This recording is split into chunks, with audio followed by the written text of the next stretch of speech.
या सर्व महापुरुषांना, महामातांना सर्वदा प्रथम नमन करतो. आणि आपण आज या रात्रशाळेतील विद्यार्थी आहोत आणि आज या विचारमंचावर आपल्या या रात्रशाळेच्या संस्थेचे आदरणीय अध्यक्ष डॉक्टर हडावळे सर इथे बसलेले आहेत. आदरणीय सचिव शिवणकर सर इथे बसलेले आहेत. आदरणीय खजिनदार केंद्रकर सर इथे बसलेले आहेत. आपले सभासद क्षीरसागर सर इथे बसलेले आहेत. आपले मासूम ही संस्था तुमच्या अभ्यासाव्यतिरिक्त इतर ॲक्टिव्हिटीजमध्ये तुमचे इतर कलागुण त्याला वाव मिळावा यासाठी बेटकर सर बसलेले आहेत. आपल्या सावंत मॅडम इथे बसलेल्या आहेत आणि तुम्हा सगळ्यांच्या कुटुंब प्रमुख आपल्या प्रिन्सिपल मॅडम पाटणकर मॅडम कुमारचा असं सूत्रसंचालन राजेंद्र पाटील सर, सर्व कर्मचारी ज्यांचे नाव मला माहिती नाही, बसल्या बसल्या ज्यांचे लक्षात आले त्यांचे मी नाव इथे घेतले. हे सर्व माळी सर असतील, आपले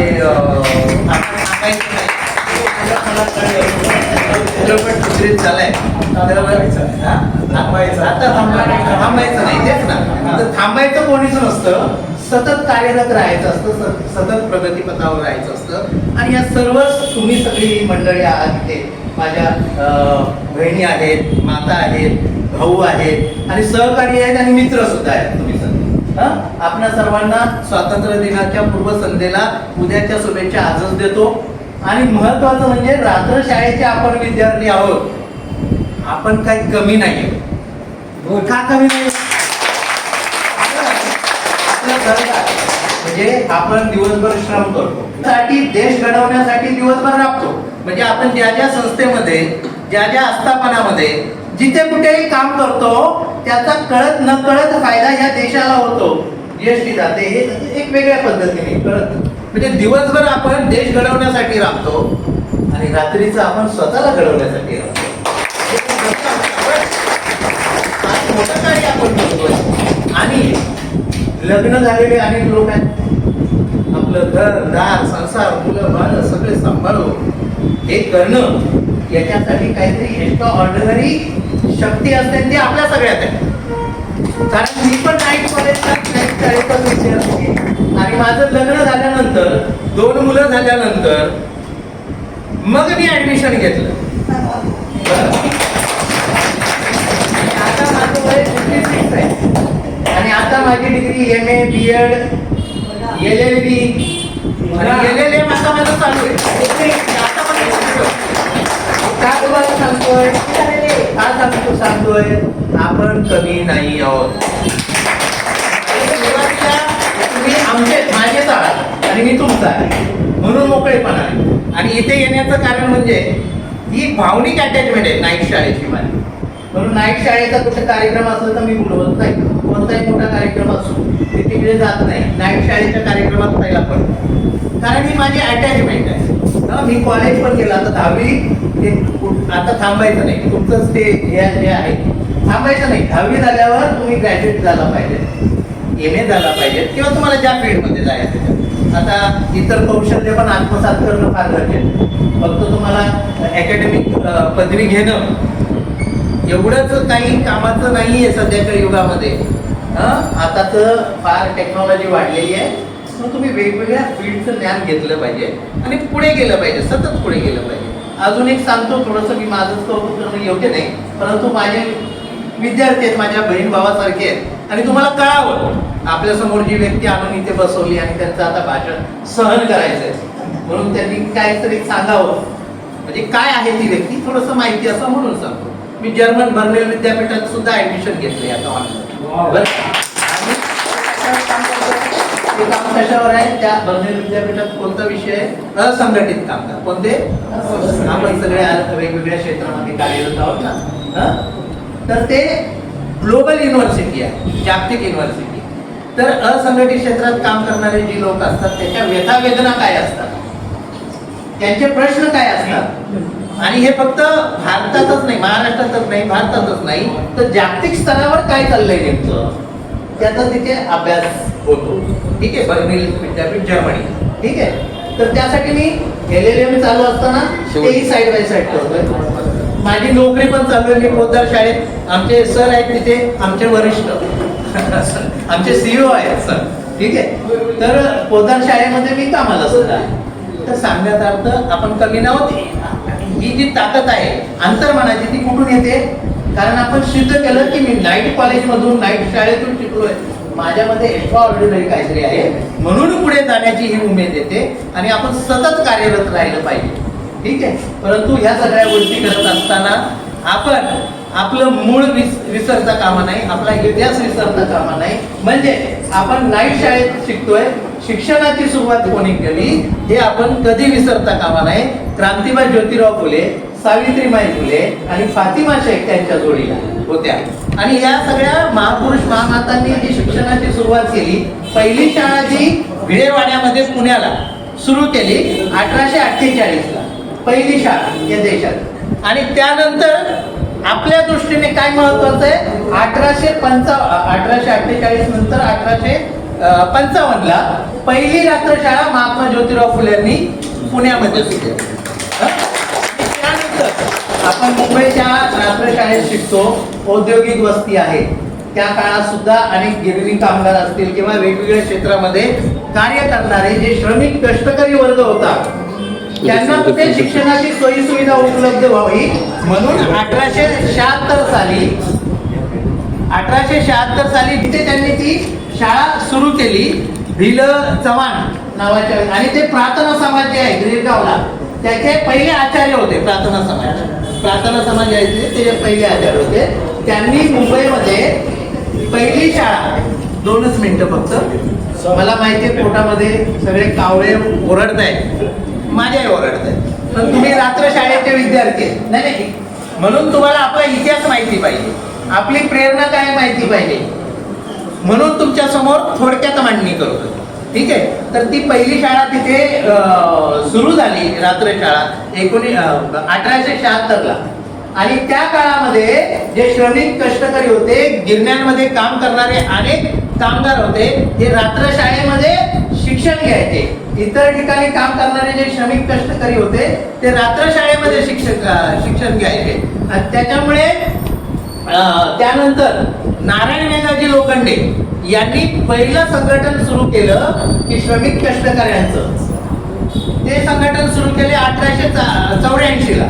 आणि दुसरं संघटन त्यांनी पुन्हा 1890 ला नारायण मेघाजी लोखंडे यांनी सुरू केलं. म्हणून ही कामगारांची चळवळ, ही श्रमिकांची चळवळ आणि रात्रशाळेच्या विद्यार्थ्यांची परिवर्तनाची चळवळ, सामाजिक परिवर्तनाची चळवळ ही एकत्र हातात हात गुंफून या देशामध्ये, खास करून मुंबईमध्ये कार्यरत राहिली. आणि त्याच्यातून शिक्षण घेऊन पुढे जे लोक आले, त्यानंतर देशाला स्वातंत्र्य मिळालं. महात्मा क्रांतिबाई ज्योतिराव फुले यांचा वारसा शाहू महाराजांनी पुढे चालवला. सत्यशोधक समाजाच्या माध्यमातून शाहू महाराजांनी क्रांतिबाई ज्योतिराव फुलेंना आपलं शिष्य मानलं आणि त्यांनी कोल्हापूर संस्थानामध्ये अनेक योजना गोरगरिबांसाठी, श्रमिकांसाठी, अल्पसंख्याकांसाठी, अस्पृश्य समाजासाठी त्या काळामध्ये स्पृश्य अस्पृश्य असा भेद पाळत होते, म्हणून तो संदर्भ देतोय. शाहू महाराजांनी अनेक अशा योजना राबवल्या आपल्या संस्थानामध्ये. आणि ती एक वैचारिक आपली नाळ आहे, त्याला एक आपल्याला विसरायचं नाही. आणि शाहू महाराजांनंतर सर्व जे कार्य पुढचं स्वातंत्र्याची चळवळ असेल वगैरे जे काय असेल, आता सरांनी खूप आढावा घेतला. ते 1942च्या आंदोलनाचं पण चले जाव आंदोलनाचं त्यांनी हे सांगितलं. म्हणजे या इंग्रजांना घालवण्यासाठी जे आंदोलन झालं 1942 ना, चले जाव आंदोलन झालं. मग हे इंग्रज तर गेले, देशाला 1947 ला स्वातंत्र्य मिळालं 15 ऑगस्टला. परंतु ते गोरे इंग्रज गेले, परंतु आजही आपण खऱ्या अर्थाने स्वतंत्र असे झालेलो नाही. कसे तर त्यावेळेस जे स्वातंत्र्यासाठी ज्यांनी प्राणाची आहुती दिली किंवा ज्यांनी योगदान दिलं, अशा लोकांनी वेगळं स्वप्न बघितलं होतं या देशाचं. आजही बेरोजगारी आहे, आजही गरीबी आहे, आजही उपासमारी आहे की नाही. आजही देशामध्ये प्रचंड अंधश्रद्धा आहे. आजही देशामध्ये शिक्षणाचा अभाव आहे. कालच मी रेल्वे स्टेशनवर आज सुद्धा अनेक छोटे छोटे पोरं झेंडा विकताना पाहिले. अनेक ठिकाणी बालकामगार काम करता येतात. अनेक ठिकाणी रोजगार नाही लोकांना, शिकलेल्या मुलांना सुद्धा रोजगार नाही. तर हे काय आहे? असं स्वप्न बघितलं होतं का देशाचे सर्व सेक्टर जे आहेत ना हे सरकारी अखत्यारीत राहतील, म्हणजे सरकारी याच्यात राहतील, अशी ती योजना होती संविधान कर्त्यांनी मांडली होती. परंतु आज प्रत्येक सेक्टरचं खाजगीकरण झाले आणि आपण आरक्षणाची लढाई लढतो. याच्यात आरक्षण पाहिजे, त्याच्यात आरक्षण. तुमचं सरकारी क्षेत्र संपवलंय, आरक्षण घेऊन तरी काय करणार? ती फार मोठी गंभीर अशी ही समस्या आहे. याच्यावर आपल्याला विचार केला पाहिजे, विचार झाला पाहिजे. कारण तुमच्यातूनच पुढे काही वेगवेगळ्या ठिकाणी जाणारे अधिकारी वर्ग निर्माण होतील. तुम्ही वेगवेगळ्या क्षेत्रामध्ये कार्यरत आता सुद्धा आहात, परंतु हे बेसिक गोष्टी काय आहेत देशासमोरच्या, याच्यावर आपल्याला लक्ष दिलं पाहिजे, लक्ष केलं पाहिजे. आपल्या परीने जेवढं काही चांगलं करता येईल ते करण्याचा प्रयत्न आपण केला पाहिजे. शेवटी तुमच्या समोर ताट आणून ठेवलेलं आहे हे सगळं खाण्याचं, आणि त्यात मी भाषण करतो. मला तुमची अवस्था माहिती, म्हणून मी थोडंसं आवर्तच घेणार आहे. जरी सांगायचं होतं तरी पण मी थोडंसं आवर्त घेतो. असं की रात्र शाळेचे आपण विद्यार्थी आहोत, आपण कमी नाही आहोत. कमी आहोत का आपण? रात्र शाळेचे शिक्षण घेऊन पुढे गेलेले अनेक नाव आहेत आपल्या समोर. आपल्याला त्यांचा आदर्श घ्यायचा आहे. आजच्या ह्या कार्यक्रमाला आवर्जून मला बोलवलं, हा माझ्यासाठी फार मोठा सन्मान आहे. माझ्या शाळेतच आल्यासारखं वाटतं मला. मी त्या शाळेत शिकलो, त्यानंतर मी शिकलो आणि मी सर्व रेग्युलर केलं बरं का. शॉर्टकट नाही करायचं. म्हणजे ते यशवंतराव चव्हाण, मग असं मग तसं. आपल्याला वाटतं ना डायरेक्ट 10वी झालो ना आता डायरेक्ट ग्रॅज्युएट होणार. पण कॉम्पिटेटिव्ह एक्झाममध्ये किंवा इतर नोकऱ्यांच्या ज्या स्पर्धेमध्ये तुम्हाला पहिलं विचारतात, ठीक आहे तुम्ही ग्रॅज्युएट झाला यशवंतरावमधून, तर तुम्ही 12वी केली का असं विचारतात. त्याच्यामुळे 12वी करा, शॉर्टकट नाही. ते कधी गरजेचं आहे? जेव्हा तुम्ही नोकरीमध्ये लागा सरकारी, आणि मग तिथे इन प्रमोशनसाठी ठीक आहे. पण तुम्हाला वाटेल आता मी 10वी झालो, आता ग्रॅज्युएट ती एंट्रन्स एक्झाम देतात, तर लोकांना वाटतं, लोक म्हणतात की मी 12वी पण दिली यशवंतराव. आपली स्वतःची पाठ थापून घेतो. तसं काही करू नका. रात्र शाळा, तुम्ही रात्र शाळेत आहेत, रात्र कॉलेज आहे इथे आर्यभट्ट, खूप चांगलं कॉलेज आहे. आणि दुसरं अजून पण एक कोणतं तरी कॉलेज आहे विक्रोळीला, नाव विसरलो मी. नाईट कॉलेजमधूनच शिका, नाही तर करस्पॉन्डन्सला ऍडमिशन घ्या.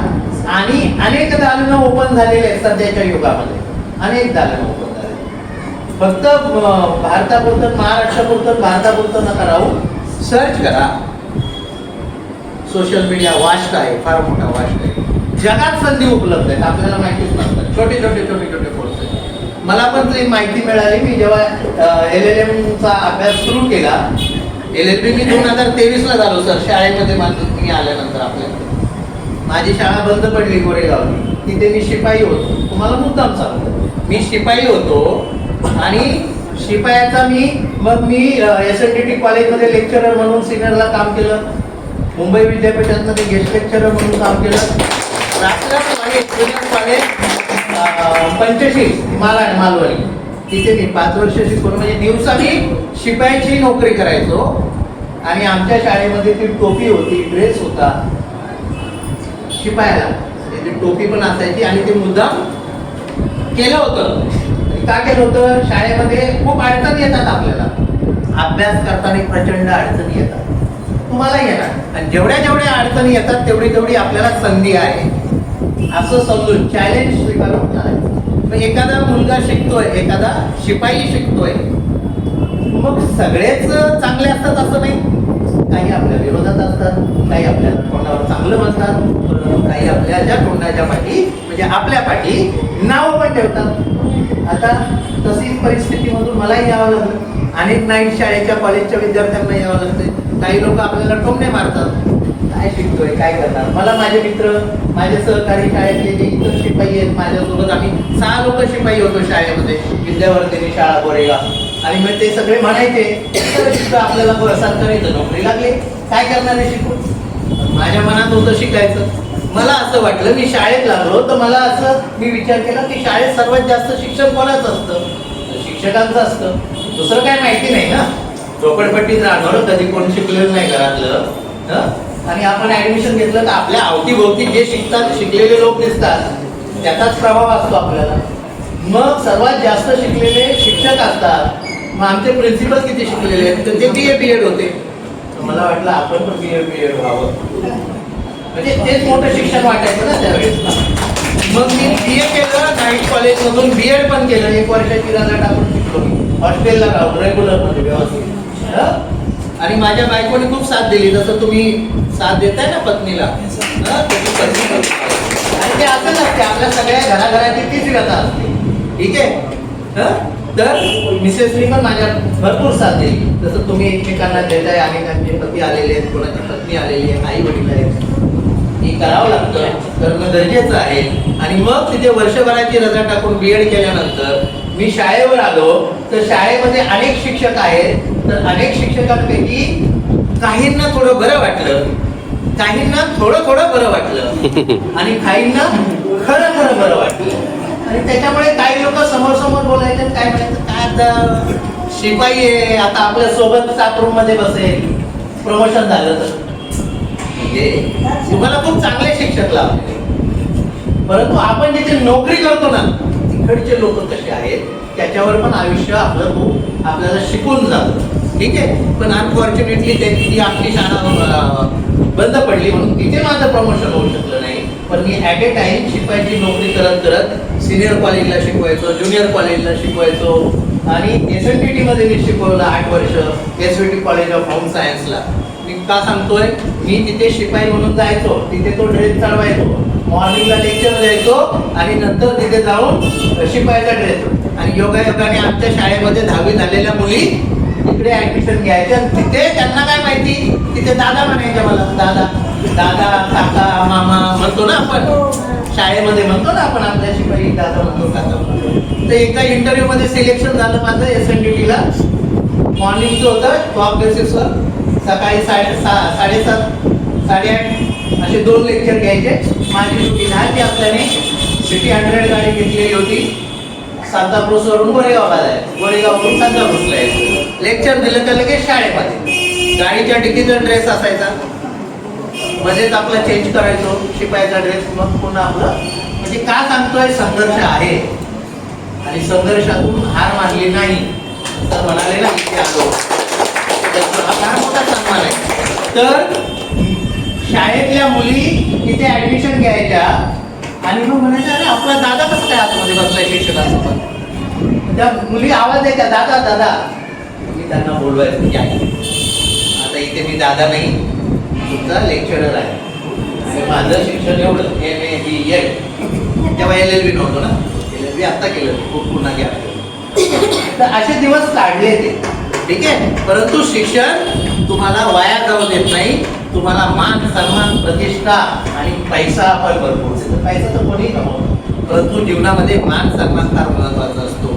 तर ते तुम्हाला शिक्षण देतं, त्याच्यामुळे शिक्षण सोडायचं नाही.